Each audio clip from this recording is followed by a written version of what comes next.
Hiya, today I'm making curried chicken.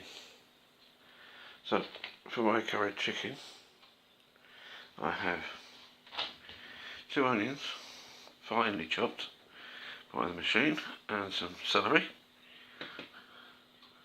pure tomato juice, olive oil, 2 teaspoons of tikka powder, some black pepper, 2 teaspoons of ginger paste, 2 teaspoons of garlic paste. I'm going to be using some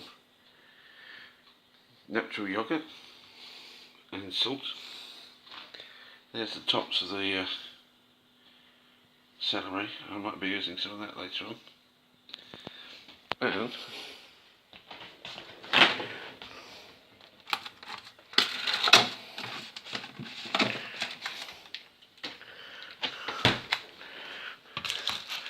the chicken pieces from Morrison's today, just today.